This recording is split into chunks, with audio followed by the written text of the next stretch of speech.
tout le monde, bonjour les copains. Je vais vous laisser vous présenter. Je vais d'abord passer donc la parole à mes comparses. Bonjour Thibaut. Bonjour Thomas, comment vas-tu ? Ça va très bien, c'est extrêmement naturel. Bonjour Bertrand. Oui. Bonjour Thomas, c'est un vrai plaisir d'être en votre compagnie. C'est un vrai plaisir. Alors, qu'est-ce qu'on fait là exactement ? Alors déjà on va se présenter, donc nous sommes un nouveau podcast, on arrive, on espère très bientôt, aux alentours du 6 septembre. Qu'est-ce que c'est exactement ce film est trop petit pour nous deux ? Eh bien c'est 3 copains, hein, finalement, voire peut-être même vraiment. 3 amis, hein, j'ose le mot. Qui n'ont aucune légitimité à parler de cinéma, à part le fait qu'ils regardent énormément de films et que finalement ils adorent ça. Oui. Mais voilà, une fois j'en ai vu un, c'était chouette. Ouais, moi aussi, une fois, alors je me suis endormi avant la fin, mais c'était vraiment pas mal. Moi j'en ai beaucoup entendu parler, mais ça m'intéresse beaucoup trop, donc je suis super. très très chaud les gars. C'est vraiment super. Est-ce que, comme ça j'ai envie de dire, eau des beautés, Thibaut, tu peux nous expliquer un peu ce qu'on fait, combien de temps, comment, où est donc Ornica ? Mais ce sera avec plaisir mon vieux. Du coup qu'est-ce qu'on fait ? Déjà on est très occupé à s'appeler Ce film est trop petit pour nous deux, tu l'as dit. Et notre but c'est à chaque épisode de prendre un film qu'on aura choisi au préalable et pas annoncé, hein, ça c'est très important, vous serez toujours extrêmement surpris. Et on va essayer de faire le déroulé de ce film en l'agrémentant de digressions, de ressentis personnels, d'analyses qui vaudront ce qu'elles vaudront bien entendu, et de petits traits d'humour parce que c'est aussi comme ça qu'on fonctionne. Voilà. La galéjade. La galéjade nous définit. Et voilà, en fait on va tenter de faire des épisodes qui vont durer entre 1h30 et 2h dans le meilleur des cas, pour parler d'un film qui nous aura plu ou pas, ça vous le verrez, mais on ne va pas faire que des films qu'on a aimés, et en tout cas pas tous les 3. Et voilà, l'idée c'est d'essayer de faire naître un petit peu le débat, d'essayer d'apporter une vision du film. On est loin d'être le premier podcast ciné, on n'a pas la prétention de changer quoi que ce soit dans ce game-là, mais juste de se faire plaisir à parler de ciné et espérer intéresser quelques personnes. Oui, alors à savoir qu'on a notre grosse originalité, j'ai envie de dire, c'est un peu le fait qu'on soit 3 hommes blancs d'à peu près presque une quarantaine d'années qui se lancent dans le podcast. Ça n'a jamais été fait. Ça manquait vraiment au paysage podcastique français. Oui, le PPF. Et en plus, on va quand même préciser que nos choix culturels sont extrêmement courants, en fait. On ne va pas prendre du cinéma d'art d'essai, on va pas prendre des trucs pointus, on va prendre que des choses que vous avez déjà vues ou que vous avez de grandes chances de voir dans les semaines ou dans les mois qui viennent. C'est marrant que tu dises ça alors que le premier épisode va concerner un tout petit film. Ça, c'est quand même assez cool. Mais oui, c'est vrai que c'est cocasse. C'est assez marrant. Tout petit. Oui, tout petit, oui, que quasiment personne n'a vu. Personne. Mais je crois que c'est une saga, mais une saga assez intimiste. Alors on vous dit pas. Oui, voilà. Vous le découvrirez dans quelques jours, on espère. Mais vous verrez, c'est vraiment quelque chose qu'on a découvert, qu'on a eu la chance de découvrir. Moi, je ne l'avais jamais vu auparavant, aucun des films précédents. Non, et voilà, c'est quelque chose qu'on a découvert au hasard de nos pérégrinations, j'ai envie de dire. Oui, parce qu'on est des cinéphiles. Voilà, ça, on est car le mot est lâché. Des chercheurs d'or. On est des chercheurs d'or de la péloche, en fait. Des chercheurs de bobines. Donc, alors, si on s'est déjà réunis donc aujourd'hui, l'idée c'était aussi de parler un peu de nous, hein, et quel meilleur moyen pour parler de nous que de parler de nous au travers d'une espèce de petit questionnaire qui vaut ce qu'il vaut, hein, bien entendu, on n'est pas non plus voilà, mais on va se poser quelques questions. Alors c'est pas la peine de retirer vos chaussettes, ça va pas durer 4 heures, hein. Non, si vous avez autre chose à faire, voilà, vous n'avez pas besoin d'annuler la soirée. Si vous voulez vous en servir pour annuler une soirée, vous nous le dites, on enregistre un message sur le répondeur, il n'y a pas de problème. Juste soyez réactifs parce qu'on va pas avoir un taux de réponse immédiat, quoi. Ça, faut vous y attendre. Hein. C'est tout. Il y aura beaucoup de. Ça oui.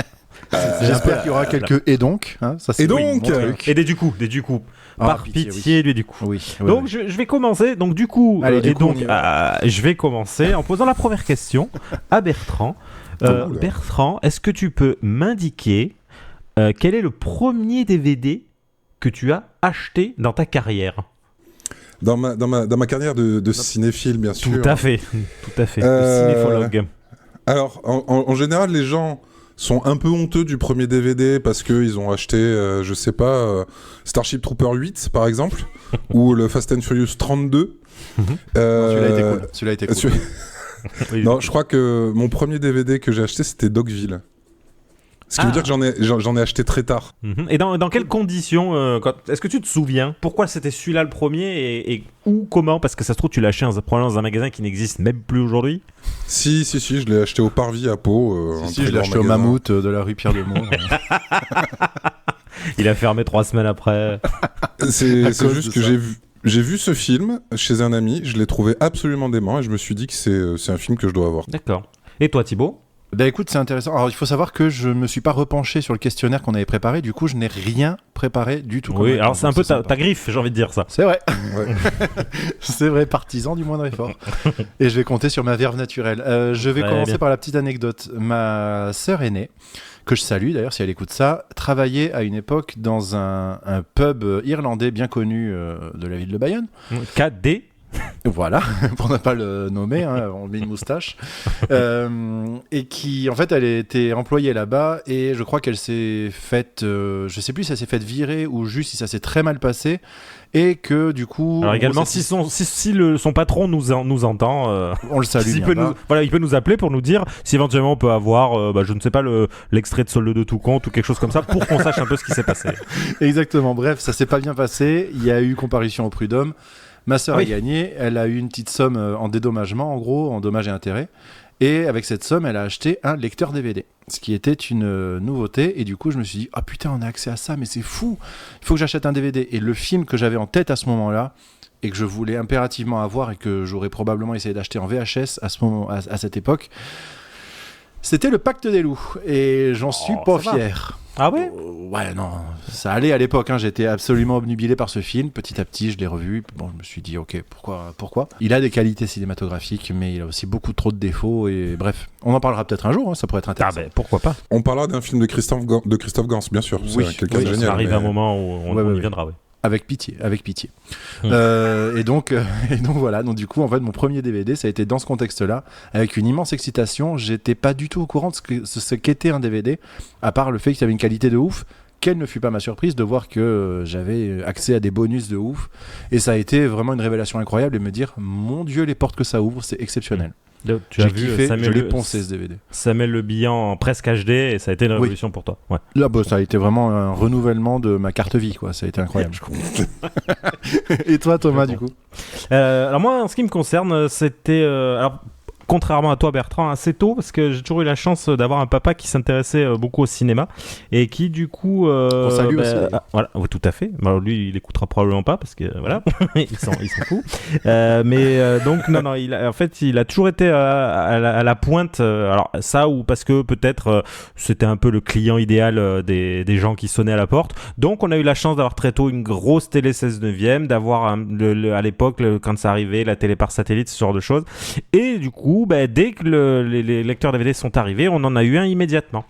Donc la fête des pères ou son anniversaire arrivant, je sais plus trop, me suis rendu à Carrefour, à Anglette, et je suis allé au rayon DVD naissant, j'ai envie de dire même balbutiant, où il y avait littéralement 5 films. C'était absolument incroyable, à des prix défiant, aussi carrément défiant la concurrence. C'était mal poli en ce temps-là. Et ça va être très très cher à l'époque. Et donc moi, en ce qui me concerne, le premier, c'était le Godzilla de Roland Emmerich, qui était un cadeau donc pour mon papa. Donc ça fait partie de ces films qui sont c'est de la merde, hein, mais du coup ils marquent un peu une période d'une vie. Donc je le regarde toujours avec de l'affection, même si c'est pas terrible, mais voilà, en ce qui me concerne en tout cas, c'était donc le Godzilla de Roland Emmerich avec l'ami Jean Reno qui a entamé sa carrière à Hollywood avec et qui l'a immédiatement arrêté avec également. Oui, c'est vrai. Voilà. Je me permets de rebondir. On parle du DVD, mais j'imagine que vous avez goûté au cinéma, que vous, qui êtes des enfants des années 80, vous avez grandi avec une pièce de télé qui était couverte de VHS. On est d'accord ? J'avais pas tant de VHS que ça parce que j'étais un peu l'un des seuls de mémoire à vraiment m'intéresser au ciné et tout ça à la maison. Donc il y en avait quelques-unes, mais en fait la grande majorité des VHS que j'avais chez moi, c'était des VHS vierges dans un premier temps qui ensuite ont permis d'enregistrer les films qui passaient sur Canal à l'époque. Ah bah voilà. Ouais, pareil. Oui, donc moi j'avais le couloir. Alors j'achetais pas à l'époque de VHS parce que mes parents mon père est un consommateur de films, mais ma maman pas du tout ou très peu. Et donc par contre on a pris l'habitude d'enregistrer. Donc on avait, je crois qu'on avait compté à un moment, on avait pratiquement 500 VHS donc sous l'escalier du couloir. Et on achetait à l'époque télécassettes pour se faire les propres jaquettes, de totalement imaginable aujourd'hui. D'ailleurs, il me semble, je crois que quand les DVD sont arrivés, très rapidement avec mon père, notre réflexion a été est-ce qu'ils vont faire la même chose pour possibilité d'enregistrer des films qui passent à la télé sur DVD. Et au tout début, il y a eu une espèce de télécassette avec des jaquettes de DVD, mais je crois que ça n'a pas duré très longtemps parce que au final, graver des DVD, ça n'a pas été. Ça marchait plus, pas comme ça, quoi. C'était pas fou. Nous, on a fait partie des gros pipeaux qui ont acheté la machine pour graver du DVD enregistré sur DVD. On en a gardé une dizaine qui ne marchent plus sur rien, donc on les a jetés, voilà. Alors du coup, tout ça nous amène déjà donc à un petit... si vous deviez comme ça, j'ai envie de dire Thibaut, ton film vraiment de la honte, celui que tu regardes mais que c'est pas celui que tu veux chroniquer en premier, tu vois, instinctivement tu vas pas aller courir devant tes potes en disant vous savez ce que c'est mon film préféré les gars, c'est celui-là. Alors c'est pas mon film préféré effectivement, mais j'ai envie de commencer en globalisant un petit peu, même si je vais jouer le jeu de la question bien entendu. Roland Emmerich, t'en parlais, voilà, on va dire que moi c'est le cinéma de Roland Emmerich, c'est mon plaisir coupable. C'est vrai que tu as apprécié Moonfall dernièrement. Moonfall, voilà, exactement, je l'ai apprécié, ça va pas plus loin mais je l'ai apprécié, j'ai passé un très bon moment. Et sinon celui que de temps en temps je me refais, mais là ça commence à faire bien 5-6 ans que c'est pas arrivé, c'est 2012 du coup. Ah ouais, et pourtant, je le hais ce film. Il faut le savoir, hein, je le hais, mais je suis quelqu'un qui est fasciné par le concept de fin du monde et le destruction porn et compagnie.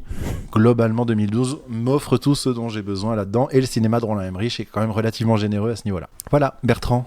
Moi, la honte est pas vraiment honteuse pour beaucoup de gens, mais pour moi, c'est un peu la grosse honte de pas avoir loupé un seul film du MCU et que je me tape régulièrement tout en me disant que quand même, il y en a beaucoup que je ferais bien de sauter, mais que je regarde quand même. Parce que bien sûr, mais moi aussi, voilà. Je l'ai refait il y a encore 2 mois, vraiment.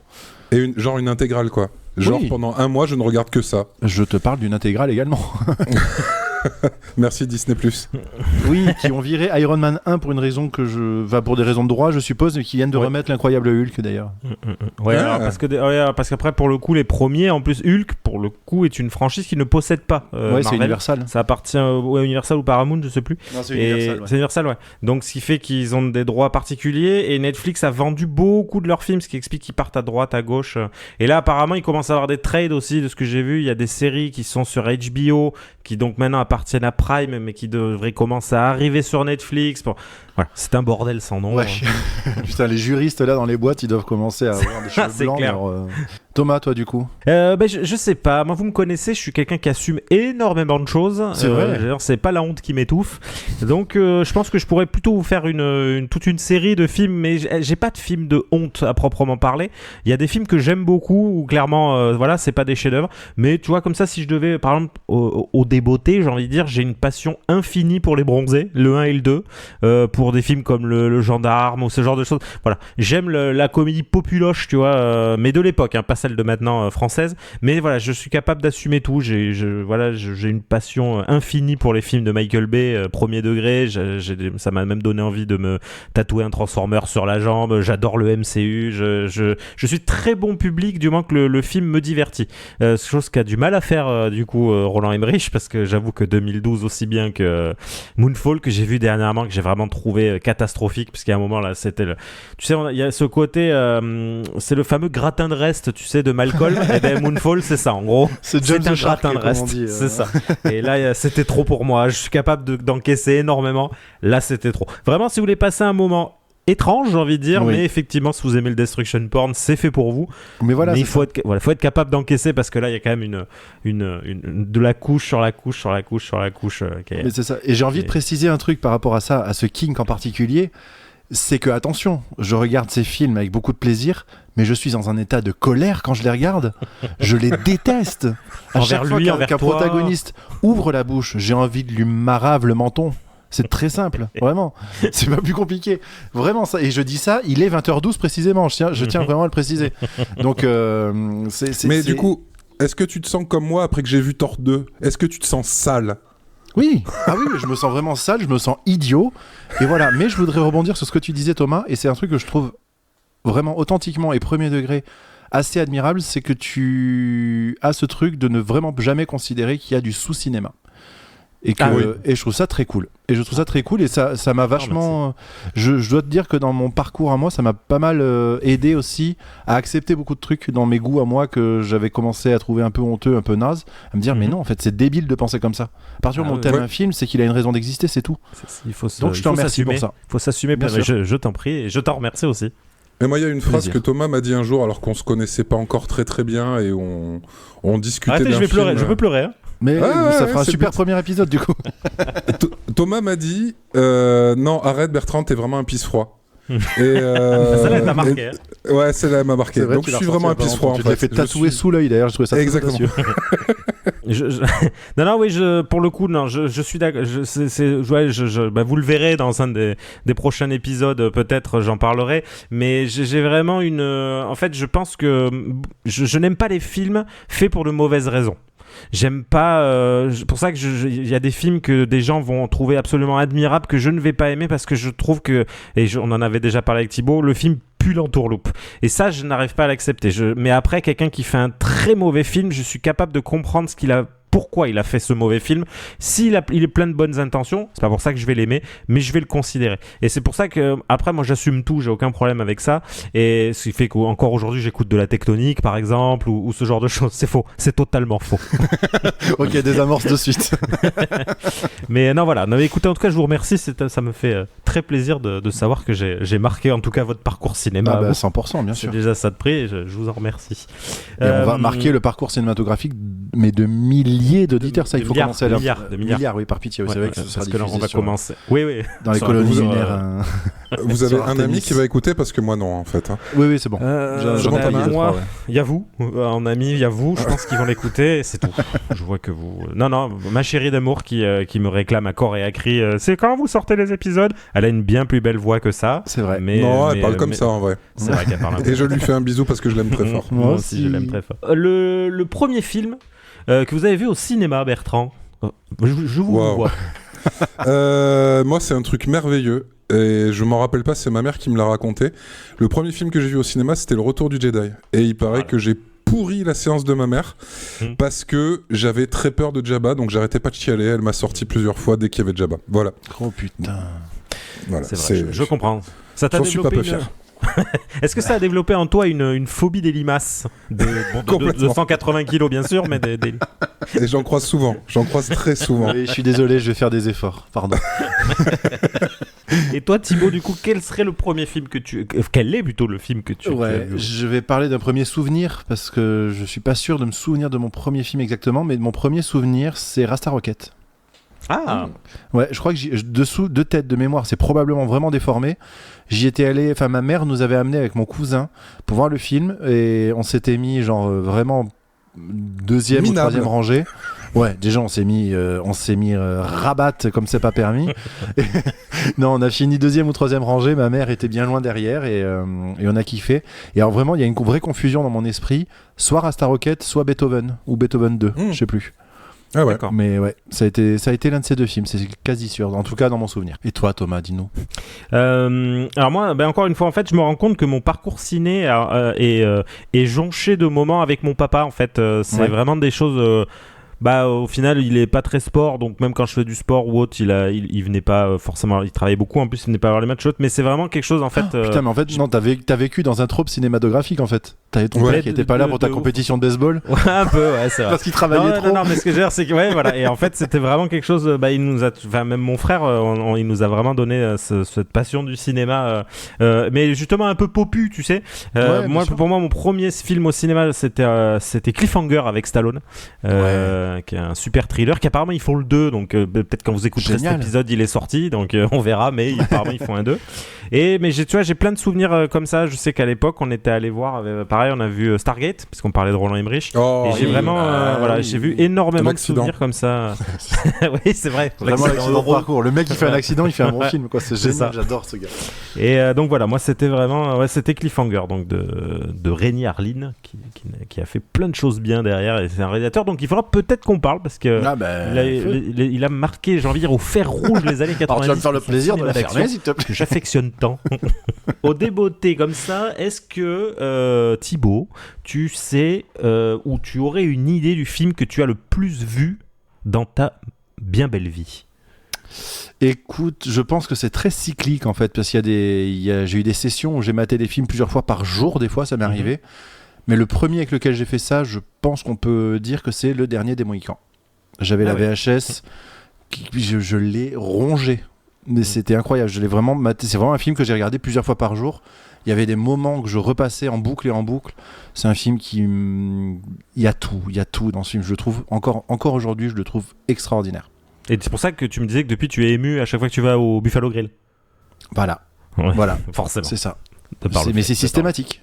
Ouais. Je sais, la dernière fois on mangeait. Je vais faire un big up à tous mes frères natifs américains. Voilà. C'est vrai que t'es comment, si Daniel Day-Lewis peut le faire, je peux le faire. Je suis désolé. Oui, c'est vrai. C'est tout à fait vrai. Et toi, donc, mon petit Bertrand, quel est donc le film que tu as le plus vu dans ta vie ?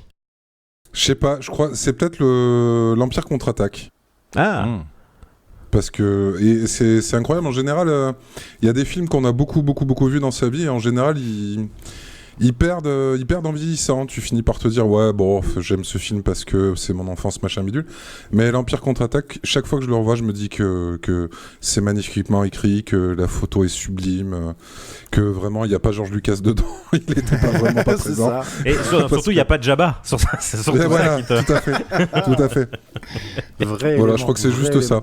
Mais sinon, Star Wars, c'est pas trop mon truc, hein, en vrai. Visiblement, non. En tout cas, ça n'a pas du tout marqué ta vie, visiblement. Clairement pas. Bon, ça a peut-être eu un rôle une fois, viteuf, mais c'est tout. Ouais, rapido, voilà. Bon.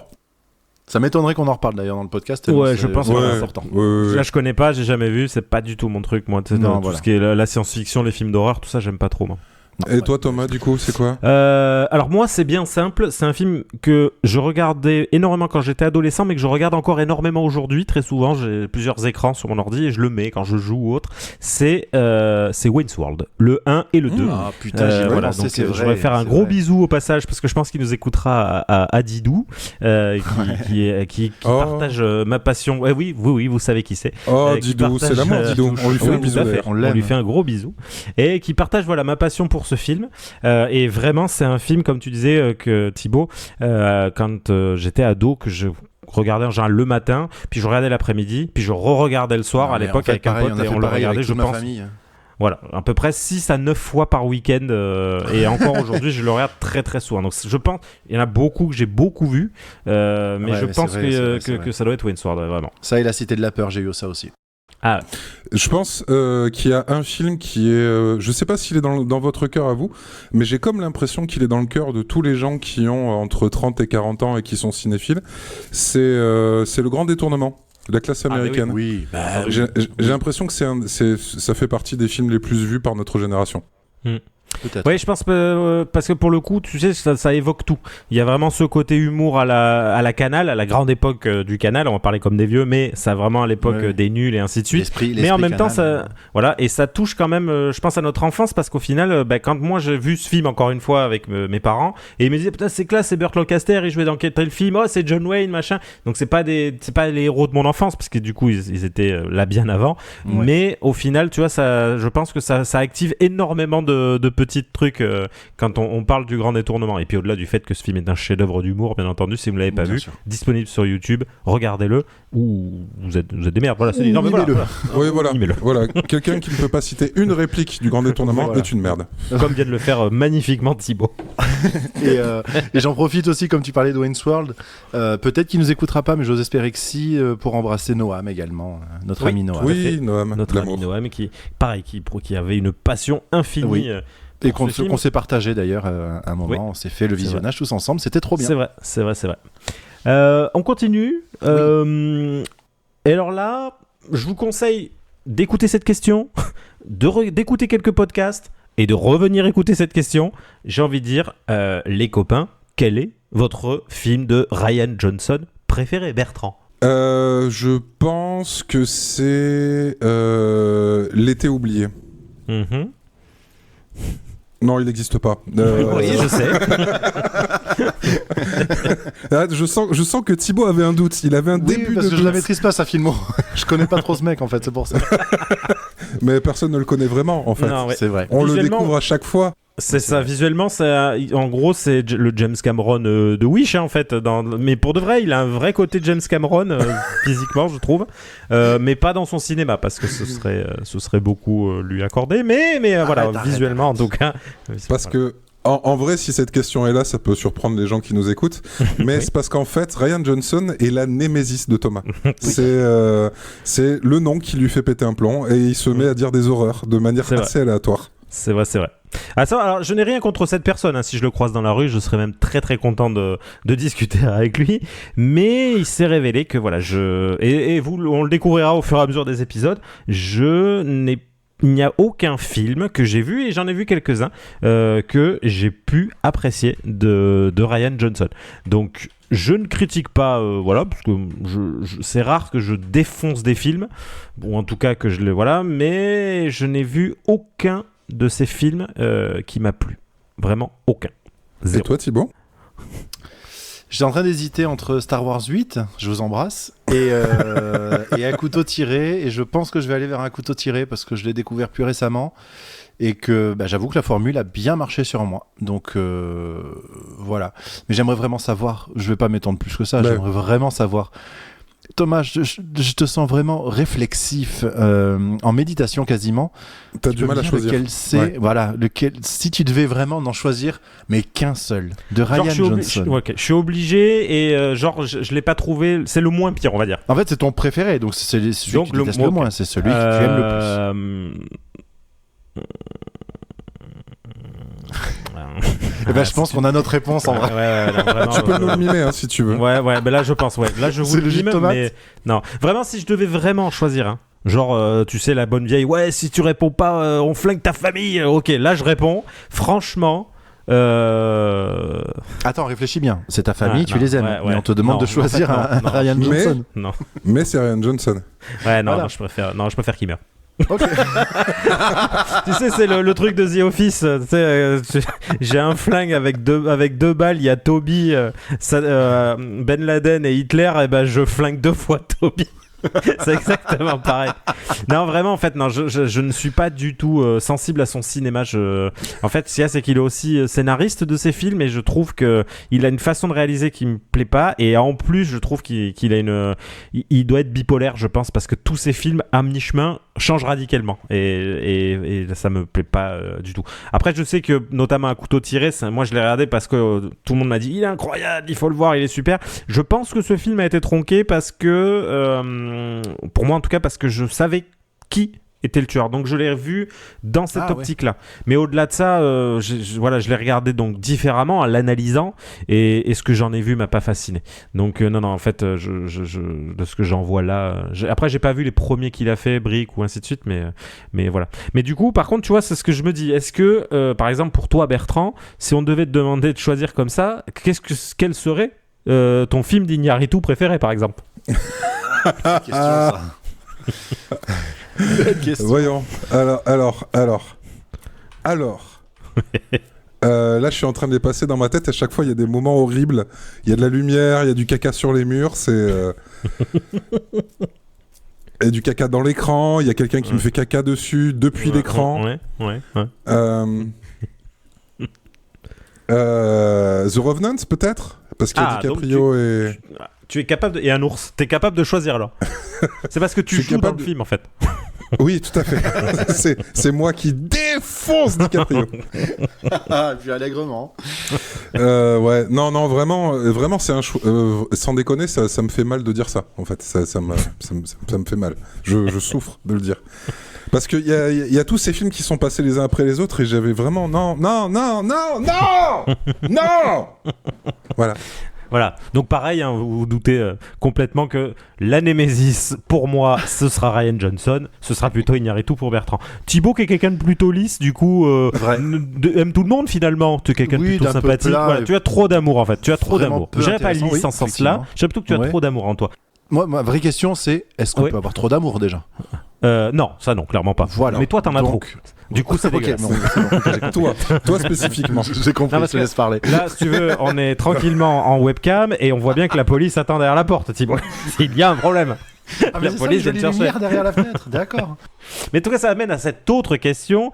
un film comme ça qui vous viendrait, qui vous a éclaté la tête, du genre oui, c'est très visuel, faites-vous des images. Ouais, voilà. Vas-y Thibaut, comme ça, un film qui t'aurait pété la tronche. Bah, j'essaie de me rappeler d'un choc passé. Ouais, honnêtement, le premier qui m'a décalqué la gueule et qui continue de le faire, c'est 2001 Odyssée de l'espace. Ah, j'allais dire Interstellar, tu vois, j'étais pas loin. Bah oui, mais par corrélation, oui. Mais avant ça, il y avait eu Inception, etc. Mais 2001 Odyssée de l'espace en premier m'a fait comprendre que j'étais vraiment pas grand-chose face à un film, en fait. Surtout fait par ce monsieur. Fait par à part Eyes Wide Shut, mais surtout fait par ce monsieur. Et toi Bertrand, du coup? Moi j'en ai plein, j'en ai plusieurs qui viennent en tête, mais je dirais la Princesse Mononoke que j'étais allé voir quasiment par accident, et j'en suis sorti comme si j'étais défoncé tellement c'était c'est une expérience folle. Et que je reprends toujours plaisir à revoir et qui me défonce toujours la gueule. Et toi mon petit Thomas? Alors moi pour ma part j'en ai noté 3. Parce que je pense que c'est vraiment 3 films qui ont impacté ma vie de cinéphile pour 3 raisons, enfin 2 en tout cas, mais des raisons différentes. Le premier, c'est Usual Suspect, parce que pour moi, c'est le plus grand thriller qu'on a fait. Et ça a été la première fois que j'ai vu un film où, en fait, c'est la première fois que j'avais comme on a pu retrouver après avec Fight Club, ce côté, la dernière scène était aussi importante que la première, et ça j'avoue que on a eu la chance en plus à l'instar de Sixième Sens d'être de cette génération qui ont pu le voir sans se faire spoiler allègrement le film. Ah non, tu as fait partie je l'ai vu très tardivement, et à peu près toute ma consommation de pop culture me l'avait spoilé, donc voilà, c'est ça. Et Usual Suspect a un peu le même souci, donc c'est vrai que quand tu l'avais pas vu, donc il y avait je parle de Usual Suspect, je parle pas de Sixième Sens. Sixième Sens, je l'ai pris dans la gueule comme il faut, parce que pour le coup Sixième Sens c'était un peu pour moi la naissance de l'énorme spoil, hein. C'était le truc dans la cour d'école, de lycée, ou je sais plus, où il fallait spoiler ce film. C'était vraiment la naissance. C'est beaucoup plus acquis de spoiler comme des gros connards, mais comme on fait d'ailleurs là. Ensuite, il y aurait Memento, qui est un film incroyable de Christopher Nolan, qui pour moi ça a été une vraie branlée pour moi, malgré cette grimace, Bertrand. C'était une vraie branlée de cinéma. Et plus improbable, ce serait Bloodsport. Tous les coups sont permis, avec Jean-Claude Van Damme. En fait, à l'époque, j'ai eu la chance d'avoir un cousin qui nous a amené une VHS pirate qui venait des États-Unis. Et en fait, c'est ce qui a, j'estime, pour ma part, énormément, et ça amènera peut-être à la question d'après, mais ça a énormément amené à mon amour du cinéma. En fait, c'était vraiment, ça a été une branlée, autant visuelle que, en fait, j'ai une passion infinie pour Jean-Claude Van Damme, sachez-le. Alors pas pour ses qualités d'acting ou autre, mais voilà, je suis fasciné, par ce monsieur, par cette époque. J'adore les films des années 80. Et Bloodsport, je me souviendrai toujours quand mon cousin, j'étais petit, hein, je devais avoir 8 ans peut-être, ou même peut-être moins.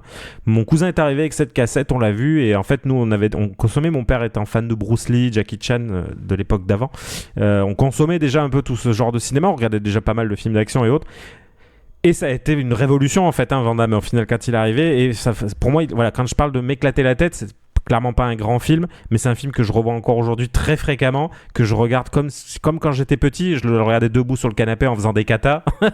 Mais c'est un vrai film, voilà, c'est vraiment mon film de chevet, et encore une fois, et vous le verrez, on en reparlera plein de fois, je vous conseille de regarder l'épisode sur Street Fighter de Crost, où Karim Debache explique à quel point il faut aimer Jean-Claude Van Damme, que c'est important. En fait, il m'explique un peu mot pour mot ce que tu m'avais déjà expliqué plus tôt dans notre vie, quoi. Et ça m'a fait trop plaisir d'entendre ça de la part de quelqu'un d'autre, et quelqu'un d'aussi respectable que Karim Debache. Tout à fait. Donc voilà, en fait, tu vois, on parlait tout à l'heure du fait d'assumer, et j'ai toujours assumé, en fait. Même il y a une époque où il sortait des livres un peu anti Jean-Claude Van Damme, où on se foutait beaucoup de sa gueule, ainsi de suite. Que ce soit justifié ou pas, je ne sais pas. Mais en tout cas, j'ai toujours été droit dans mes bottes, droit dans les Santiago, et au final, voilà, Jean-Claude, si tu m'écoutes, je t'aime. Voilà, j'ai même écrit, je vous le partagerai, j'avais écrit un article sur le fait qu'il est important de ne pas déconstruire et démonter ses idoles juste pour suivre le troupeau, j'ai envie de dire, et surtout pas quand c'est des choses qui nous touchent. Donc voilà, moi pour le coup ce serait Bloodsport, qui a beaucoup amené à ma vie, qui m'amène donc à cette question. Parce que en ce qui me concerne, qu'est-ce qui vous a donné cet amour modéré du cinéma, les copains? Moi, c'est Bloodsport. Et vous? Bertrand, par exemple? Waouh, je me rappelais plus de cette question. Eh ben, tu vois, moi je nage dans ces eaux-là depuis le début et j'adore ça. Bon, bah vas-y, Thibaut. Non, Laisse-moi pas le du temps tout. C'était à toi qu'on a donné la parole. Non, bâtard. Bâtard. Ouais, vas-y, du coup, Thibaut, non, laisse-le Ouais, réfléchir, bon, ok. écoute. Ok. Bah écoute, je parlais de ces visionnages en boucle du dernier des Mohicans, entre autres, tout à l'heure. Je pense que c'est ça, en fait, qui a vachement contribué. C'était de voir à quel point un film, une œuvre cinématographique a pu devenir une espèce de doudou, un genre de repère dans la vie. Non pas que j'étais dans une phase où j'avais besoin de ça ou autre. Honnêtement, j'ai vraiment eu une enfance très heureuse. Il n'y a aucun problème à ce niveau-là, mais je me suis rendu compte de l'importance que ça avait d'avoir un film avec soi, d'avoir ce truc d'une histoire qu'on me la raconte aussi bien avec des musiques qui continuent de me bouleverser aujourd'hui, parce que la BO de ce film est probablement ma BO préférée de cinéma de l'histoire. De James Horner, c'est ça? Non, c'est... Il y a du Hans Zimmer quelque part. Trevor Jones, non, c'est Trevor Jones et Randy Edelman qui sont occupés de la BO de ce film. Ok. Du dernier Mohican. Ouais, et ça, je vous le dis en me souvenant du générique de début tellement je l'ai vu. C'est-à-dire que c'est une litanie, tout ce qui se passait à Alors l'écran, attention, parce que c'était également le générique de l'émission Apprendre ou à laisser avec Arthur. Donc, mais Arthur n'existe pas. C'est la vérité, c'est la vérité. Oui, mais voilà. Bref, et donc, ouais, le fait de pouvoir m'attacher à ce point à un film, de pouvoir revoir ces images encore et encore. Il y a plein de gens qui comprennent pas qu'on puisse vouloir s'acheter un Blu-ray pour revoir un film qu'on a déjà vu. Mais moi, c'est l'essence même de ce que j'aime dans le cinéma. Recevoir une émotion brute, qu'elle me transforme à sa petite échelle, mais qu'elle me fasse un truc comme ça, qu'elle m'apprenne à ressentir de nouveaux trucs. Et de pouvoir faire ça encore en boucle et en boucle, mais c'est un cadeau de fou, et le cinéma me permet ça. Il y a d'autres trucs qui me permettent ça, mais le cinéma est le moyen le plus brut que j'ai trouvé pour le faire, et l'autre épiphanie que j'ai eue, ça a été le Seigneur des Anneaux, donc c'est assez tardif dans ma vie, mais j'ai redécouvert ça avec le Seigneur des Anneaux de Peter Jackson en 2001, et il faut voir à quel point le film m'a obsédé. À partir du moment où je l'ai vu au cinéma, c'est limite si j'en devenais pas fou d'attendre la sortie en DVD. Et je peux vous assurer que dès -2, j'étais dans les magasins pour essayer de le trouver. Et quand il est sorti, à partir de là, je l'ai explosé, le film. Ça a été incroyable. Et j'ai lu les livres grâce au film. Bref, voilà. Bertrand, est-ce que tu as enfin pu trouver une réponse à cette question ? Oui. C'est pas du tout le même cheminement que toi, Thibaut, mais c'est Les Dents de la Mer.